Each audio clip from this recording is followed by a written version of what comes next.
What's up, guys? Welcome back to the channel. So, changing pace this week, I have my bike, and if you guys don't follow me on Instagram, you'd have probably no idea I'd have a bike. I might have mentioned it on one or two videos, but besides that, I'm gonna be bringing you like one of the 2 or 3 bike videos I'm gonna do on this channel. If you guys like them, I'll keep making them, but this is a Mustang channel, or a car channel, I should say. So I'm not gonna include this too much, but this has been my winter project, so I also wanted to show you guys. As you guys can probably hear, I am next to a main road where I keep the bike stored. So unfortunately, we're just gonna have to deal with the background noise this video. As you can see, this is my bike. This is a black 2007 Honda Rebel. It's the CMX 250. Obviously, it's a small bike. It has a dry weight of about 305 pounds, roughly. It's only a 234cc motor, makes about 16 horsepower, 12 torque. I decided to go with this because it's a great starter bike, I've heard, easy to ride, and I've always loved the bobber style. So a couple more specs, as you'd call it, on this bike. It does the quarter in like 17 seconds. 0 to 60 is like 11 seconds. I mean, it's a slow bike, not really built to be fast, built to be a nice cruiser. Has a top speed about 70 miles an hour, and I mean, that's like pushing it. It also gets decent MPG. It's like, I mean, it's ridiculous coming from a car to this. It's like 60 MPG. So that's outrageous. Anyways, I bought this bike on December 10th of this winter, so 2020, and it had, you know, a couple of the mods, or a couple of the changes that were already on it, are already done to it, custom fab work and stuff. And during this video, I'll be putting up pictures, you know, when I'm talking about it, so you guys can kind of like visually see, so I'm not just bringing the camera over and showing you guys. You guys actually have pictures to see what I'm talking about. So my Rebel, I'm the 3rd owner of it.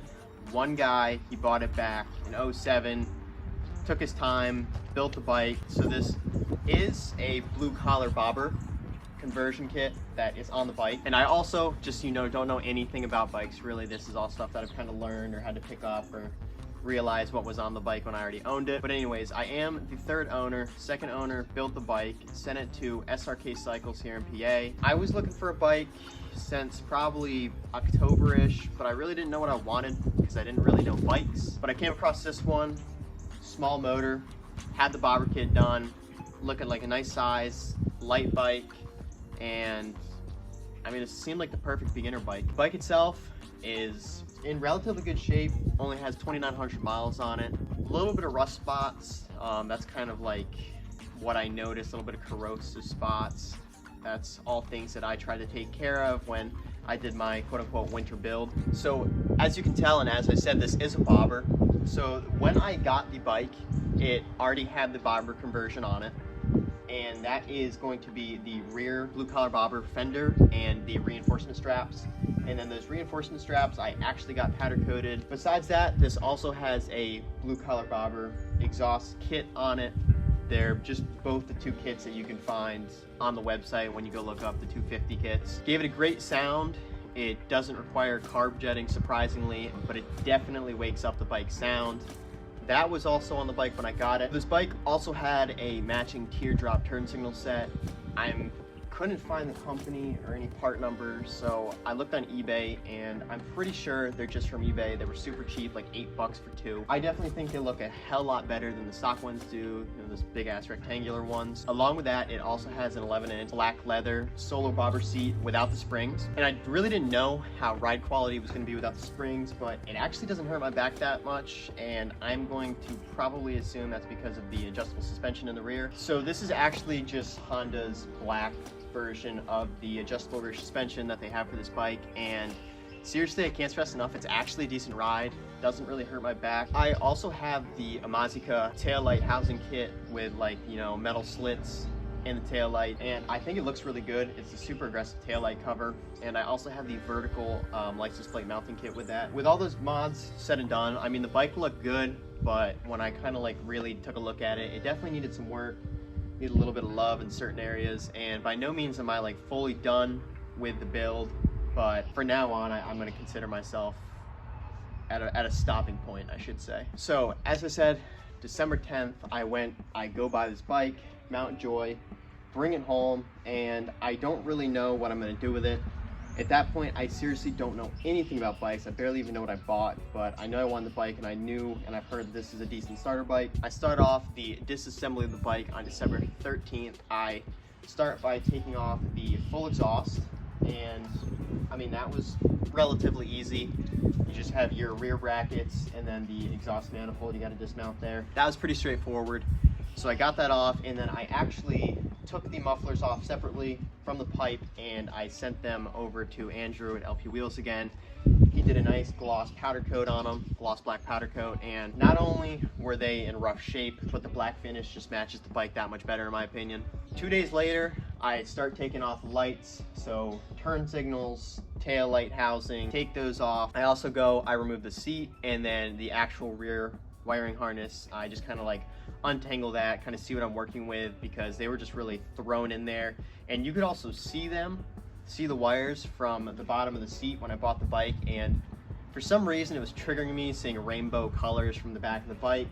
So I also wanted to take care of that, which is another reason why I disassembled all the wiring harnesses in the rear. Next, I took off the front headlight and the front faceplate.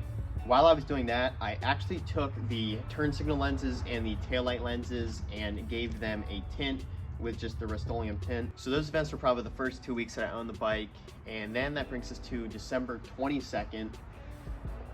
That day, I kind of did the rest of the disassembly. I took off the gas tank, drained the gas tank of the gas. That was a pain in the ass. I probably didn't go about that right, but got it off, got it drained. I also took off the gauge cluster that day, the side covers, and the horn. So once everything was off of the bike, I kind of took like a nice 2-week break, you could call it. And during those 2 weeks, I kind of was prepping what I wanted to paint or redo. And most of the things I took off were, you know, the paint was chipping, they were corroded. I just didn't like the color of them. So on January 14th, that was the official date when I started painting everything. Just using Rust-Oleum gloss black with primer, I redid the headlight housing. It was chipping before, and I mean, with the finish coming off, it looked really unprofessional. I also did the top supporting handlebar brackets black. Those made a big difference, kind of just brought black to the whole gauge cluster area. Along with those, I also did the rear turn signal brackets, and I also did refinish the horn. Skipping a couple days, sometime maybe January like 18th, 19th, I took the gas tank and I wanted to get off that Rebel sticker. It definitely matched the bike vibes, but I hated the sticker by itself. I hated the flames, I hated the gray. So my job that day was to pull the clear coat sticker off. There was only so much I could do, because you know, you have to X-Acto knife the outside of the sticker, so there's going to be a little indentation where there's no clear coat. And I was able to buff it out okay. Definitely not great. Maybe in the near future I'd like to just wrap the whole tank in like a jet black. And it then came down to me actually putting the thing back together. But before I did, I pulled the carb off, because you know, you never know how long it hasn't been cleaned for. So I sent it to a local friend, Tom Marco. He cleaned it for me, rejetted it, because I'm pretty positive owner said that it was jetted from the exhaust, even though I read online it doesn't need to be.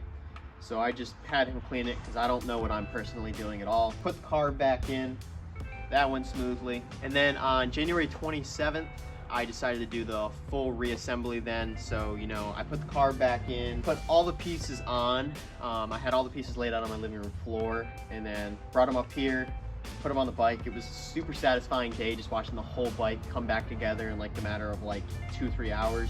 Not only that, I bought this tune-up kit from Amazon. That tune-up kit came with the G4 Honda oil that's recommended for these bikes, came with a new oil drain plug washer, came with 2 new spark plugs pre-gapped, and it actually came with a brand new air filter. Got all that done to the bike, and then I decided to just get a new battery because the lights were really dim when I was putting everything back together and testing them. Put the new grips on, van handle grips, and yeah, it's pretty much all I did to the bike. I just think it's crazy because working on cars, there's so many things for cars, and bikes are just like tiny cars, and there's not as much, and the parts are cheaper. I think the bike's in a good point. Definitely things I still want to do to it. Maybe wrap the forks if possible, repaint a couple things, maybe paint the wheels black, powder coat the wheels. I really don't have any plan, do something with the gas tank, but I just kind of want to show you this video because, as you guys know, I don't really make a bunch of content in the winter because I don't really bring my car out. And I was doing this for most of the winter, you know, it's kind of behind the scenes kind of thing, and you guys didn't even know about it. My winter project, Rebel Honda 250.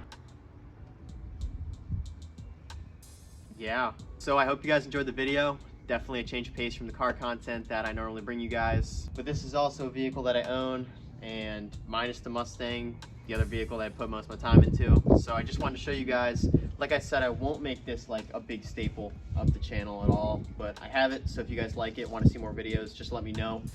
As always, thank you guys for watching. Don't forget to like, comment, subscribe, and I'll catch you guys in the next ones. Peace.